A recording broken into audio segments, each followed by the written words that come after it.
I've been asked by one voice to a rather crazy project this morning.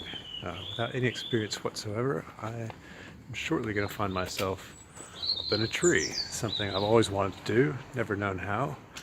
I have to say I'm a little bit nervous, but I'm very excited. So we'll see what happens.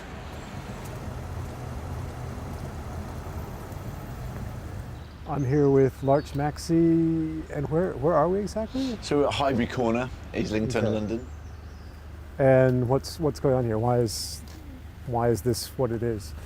So this is a local campaign where they've asked me to come in and support them to protect these trees that are due to be felled as part of an inappropriate housing development, luxury housing, in an area where they've got 84 brownfield sites. The local authorities declared a climate emergency. They should be building according to that emergency, not just carrying on with business as usual. So the least the local authority can do is change its plans in alignment with the emergency that it's declared. Because I've been very much full-time with HS2 Rebellion and campaigning against HS2 since March, and got a lot of sort of experience with treehouse building and tree defence, they asked me to come in and help them hold this site. So I'm a complete newbie to this. I've never been up a tree with ropes. I haven't built a tree house since I was a kid. Is this something that somebody can do with no experience, or do you need Absolutely. People think it's this really difficult, complicated thing, but it's really not. So it's just like breaking it down. Anyone can build a treehouse. That's the kind of message I want to put out there, that anyone can build a treehouse. It's quite safe, and it doesn't yet have a treehouse, so we need a treehouse here. Of all the different ways to protest, why tree houses? I love trees. My name is Larch because I was living in trees in the 90s and I love it. So for me, there's a natural affinity with trees and a connection with trees. But just to say that it's important that we don't get hung up on just defending trees and that as the only way of effective protest, because it absolutely isn't. With HS2, for example, the more effective way of stopping HS2 is the other things that the tree defence allows and supports. So tree defence is part of it. And similarly with this project, I think just being up the trees wouldn't be enough. We also need to do a whole load of other stuff, in particular, direct action on the suppliers and on the companies involved. So that's a really key part of it. And we saw that work really well with fracking. But also practically, it allows you to get elevated. Once you're above 6 foot in the UK, we have pretty good health and safety standards. Not anyone can come along and just grab you out of a tree. That's against the law because it's risking your life. So they have to get a health and safety assessment on it and a special team to come and get you out of a tree. It's quite a dramatic kind of thing to come and get you in a cherry picker or with a climbing team out of a tree. Cherry pickers are what they should use to get people out of trees wherever possible. There are certain circumstances where they can't use cherry pickers, but that should be the default because it's safer. And that gives us the predictability because we see the cherry pickers arriving and we know they're going to come. There are exceptions to that. For example, I recently was up a tree for 20 days in Parliament Square as part of a big protest where we had, I think, 8 women up initially. That was an out-and-out sort of more symbolic protest to raise awareness. So it wasn't defending those trees because those trees weren't under threat. So what are the types of So the ways you can treehouses defend a that you build? tree is these were due to be felled 6 months ago, 7 months ago, and they were saved by people simply climbing them and being up them for the day. And they got the message and they left. And then every day people were here ready to jump up them if they needed to. So these were defended without any real infrastructure. They're literally just people climbing them. So that's the basics, is you can successfully defend trees by just climbing them, being willing to stay up them all day.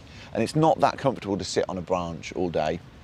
And just the practicalities of being up a tree is you need more clothing than you do on the ground because you're more exposed to the elements, particularly the wind. So it's a lot colder. So you always want to have waterproofs, even if it's not raining and you're not expecting rain, because it's an extra layer to layer up, to be warm. And you want to make sure you've got enough water. Ideally, you want to have a bottle to pee in. And if you're a woman, a shiwi, so that you can pee in a bottle, because then you can just either pass As it down opposed to just or directly pour. down on the police. Yeah, exactly. So it's all a bit more controlled. And then a bucket as well. If you're going to be there overnight and extended, a bucket to poo in. So that's the basics of that. Then if you're going up a notch from just being up the tree and staying in the tree, having a harness on is really good to be up a tree safely. And then you can always tie yourself to the tree in your harness. So that's the very minimum. It's not comfortable, but it is safe and it is possible. And the more rope you've got, the better, because you can sort of create some little cradle for yourself with the rope. And I've seen a friend do that. He just went up the tree. He had a little bit of polyprop which is polypropylene rope, and he tied himself a little thing to sort of nest to sit in, and he was fine overnight. But the next one up is a hammock. You can get really small hammocks that pack down really small and they're really light, and you can rig them in a few minutes, potentially, if you know what you're doing. If you are going to go for a hammock, definitely have a tarp that you can go over it. And the way to rig the tarp is to know which way the prevailing wind is coming and rig the tarp so it fully wraps the hammock, so that if you drop anything, the tarp catches it, and that you're fully wrapped in the rain.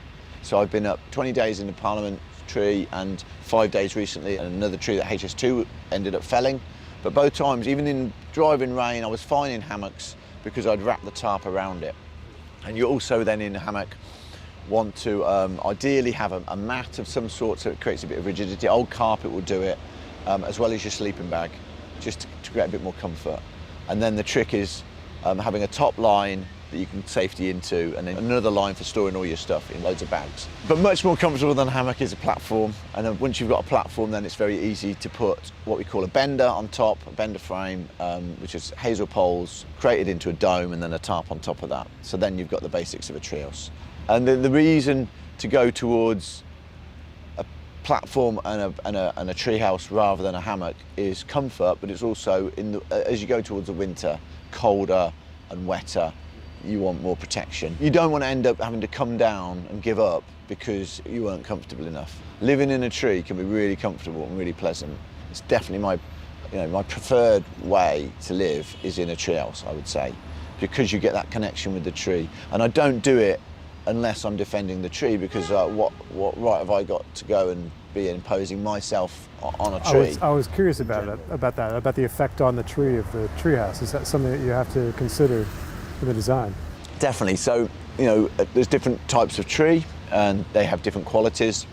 Some trees are stronger than others. You don't want to be climbing a tree and building in a tree which is going to break the tree branches. Trees grow every year. Like when if you see a cross section of a tree when it's been felled, you'll see the annular rings. Each year it puts on a growth ring. So if you are going to occupy a tree long term, like a year or more, you want to be re-checking your ropes at least every year and retying them so that you're not constraining the tree.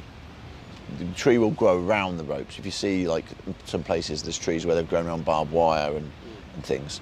So you want to avoid that. So you want to avoid straining and stressing the tree unnecessarily, basically. And what are you going to show us today? Today we're going to look at everything. So we're going to be at height, so we're going to be using safety equipment. So we're going to be looking at the safety equipment, which is a basic harness, carabiners and rope, and safety, how you make sure you're always safetied on. And then we're going to be building the basic platform, getting the joists in, which is the key to it really. Once you've got your first couple of joists in, then you've got a base to work on, and it's a lot easier. Getting the first 2 joists in is the hardest, I would say, part of it. Once you've done that, it's easier from then on. You can do that on your own, but I'd say it's always good to have 2 people for getting the joists in, just because they're big things to be moving around in a tree when you've not got much other sort of stuff to move around in the tree with. The floorboarding is really simple. You can definitely do that on your own. Similarly with the bender poles, that you can do that on your own. Again, it's nice to have 2. And putting the tarp on is also a little bit tricky. You need to, again, because you're on the outside of the tree, so you've got to really be careful with safety on that, make sure you're safetied on. So if I understand correctly, there are kind of 4 main steps to this. So the first one is selecting the right tree. Second one is getting up into the tree with the rope work. Third one is the actual sort of construction, how it's done. And then the fourth one is actually living in that space. Is that right? Yeah, exactly. Great, yeah. Let's do it. Can't wait.